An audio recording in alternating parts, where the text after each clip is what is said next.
काय हो नाही मी स्पष्ट बोलतो. तो बिचारा रात्री झोपत नसेल. त्याच्या ध्यानी मनी स्वप्नी जळी स्थळी पाष्टी काशानी पाशानी ते फक्त त्याला बिचारायला विरोधी पक्ष नेते पण दिसतं त्याला. तो सभागृहामध्ये देखील अशा आविर्भावानं बोलतो. मी काल हसत होतो. याचं उत्तर कोण देणार आहे? तुम्ही देणार आहे मग कसं आम्ही बोलायचं?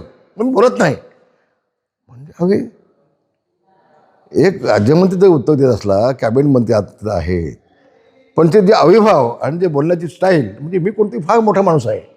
मी सामान्य माणूस आमदार नाही आहे. आणि मग तुम्ही काय होतं त्याला माझ्या याला मग मी काय बोलायचं काय मला गरज नाही बोलायची. हे जे काल पाहिलं ते मला वाईट वाटतं थोडंसं. विधिमंडळ कायदेमंडळ आहे. तो आशिष जयस्वाल अभ्यासू राज्यमंत्री आहे. खूप अभ्यासू आहे. तर अशा पद्धतीनं त्यांचं जे मी जे कालचं पाहिलं विधिमंडळातलं त्यांच्या डोक्यात गेलेली हवा आणि मी किती हुशार आहे बघा आणि मला लवकर काहीतरी द्या याचं ते हे असा एकमेक कार्यक्रम चालू आहे त्यांचा. त्याला शुभेच्छा. लवकर काहीतरी द्या पाहिजे नेमकं काय मग काय त्यांच्या मनात जी काय इच्छा असेल ती पूर्ण व्हावी. कुठे इच्छा पूर्ण व्हावी नेमकं कुठे इच्छा व्हावी. आता आशिष याला आज गेले त्यांच्या ऑफिसमध्ये त्यांनी त्याची नोंद घ्यावी.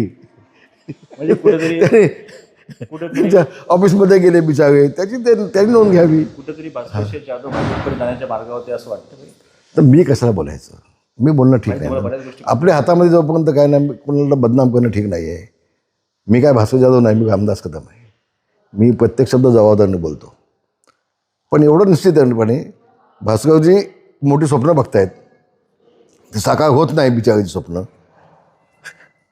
तेव्हा आता स्वतः मंत्री महोदय भाजपचं गेल्यानंतर काय फरक पडतो काय बघू आता पुढे भविष्यामध्ये. आगे आगे देखो होता है क्या देखेंगे. खूप मजेची गोष्ट आहे. उद्धवजींनी रामरक्षा म्हणावी खूप मोठा विनोद आहे. खूप मोठा विनोद आहे. जे उद्धवजी काँग्रेससोबत गेले जे उद्धवजी सोनिया गांधीसोबत गेले ज्या राहुल गांधींना तो आदित्य ठाकरे मिठ्या मारतोय रस्त्यामध्ये त्यांनी आता हिंदुत्वाचं बाबत बोलावं हे हास्यास्पद आहे ना. लोकांना कळतं हो सगळ्या गोष्टी. आता लोक काय तेवढे दुधकुळे झाले नाहीत ना. काहीतरी आता आपल्या हातात हवं आहे म्हणून आपल्याला चला उतरायचं मैदानामध्ये. मी अजून जिवंत आहे. मी अजून राजकारणात मेलेलं नाही. हे उष्ण अवसर आणून दाखवण्याचं काम मी त्यांनी जे केलं आहे ते लोकांना कळतंय. सगळ्यांना कळतंय असं मला वाटतं. जयंत पाटील यांनी मुख्यमंत्र्यांची घेतलेली भेट. हो मला एक सांगा मुख्यमंत्र्यांना कोणी भेटायचंच नाही विरोधी पक्षाच्या आमदारांनी.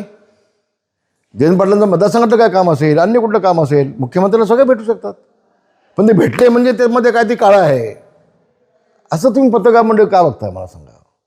जयंत पाटील अतिशय चांगला माणूस आहे. हुशार माणूस आहे. स्वच्छ माणूस आहे. माझा जवळचा मित्र आहे. मी त्याला जवळनं पाहतो. मी जवळनं ओळखतो. परवाशी पण त्यांनी विधिमंडळामध्ये बोलताना योगेदादाला आठवण दिली की आपण रामदासभाईंचे सुपुत्र आहात. त्यांचा वारसा आपल्यासोबत आहे हे लक्षात घ्या. म्हणजे ती संस्कृती ती त्याला आहे आणि म्हणून त्यांच्या वतीमध्ये असं कुठेही डाग लागेल असं बोलणं चुकीचं होईल असं मला वाटतं. त्या भेटीदरम्यान सुनील तटकरे आणि प्रफुल्ल पटेल सुद्धा होते असं सांगण्यात आलं होतं. सुनील तटकरेच्या बाबतीमध्ये काही होऊ शकतं. सुनील तटकरे कुणाचा होऊ शकत नाही. कुणाचाही नाही. त्याच्या बापाचा पण होणार नाही. तो तटकरे जिथं खाईल ना जेवेल तिथंच शेत करणार ही तटकरेची औलाद आहे. तर तटकरेच्या बाबतीमध्ये न बोलणं अधिक चांगलं आहे असं मला वाटतं. धन्यवाद. जय महाराष्ट्र.